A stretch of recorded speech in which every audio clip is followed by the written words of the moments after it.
খুব একটা সমস্যা হবে না। তবে যুদ্ধবিগ্রহ সবসময় আপনারা জানেন যে এতে ওই যেই দেশের যুদ্ধ ওই দেশ যেমন ক্ষতিগ্রস্ত হয়, আর এর ফলে আশেপাশের কিছু দেশও কিন্তু ক্ষতিগ্রস্ত হয়। ক্ষতিগ্রস্ত আমরা হব, কিভাবে হতে পারি? যেমন মনে করেন সীমান্ত একটা কড়াকড়ি অবস্থান নেবে, ফলে আমাদের যে সীমান্ত বাণিজ্য এটা অনেকটা বাধাগ্রস্ত হবে। এতে বাংলাদেশ, নেপাল, ভুটান, শ্রীলঙ্কা, মালদ্বীপ অনেক আমরা সবাই এখানে কম বেশি ক্ষতিগ্রস্ত আমরা হব। আর পাশাপাশি ইন্ডিয়া থেকে কিন্তু আমাদের কটন, তারপরে সুতা, ডাইস, কেমিক্যাল ইত্যাদি নানা কিছু কিন্তু আমাদের এই টেক্সটাইল সেক্টরের কিন্তু আমদানি রয়েছে।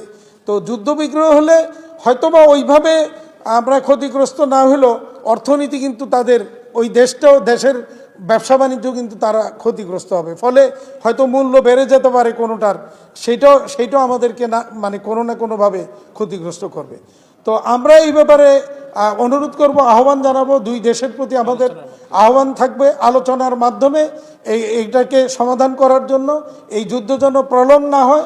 আমি বিশেষ করে আমি অনুরোধ করব, ইউরোপিয়ান ইউনিয়ন হোক বা বড় দেশগুলি হোক, জাতিসংঘের হোক, যে কোনো দেশের বা এদের এই ধরনের সংস্থার অভিভাবকত্বে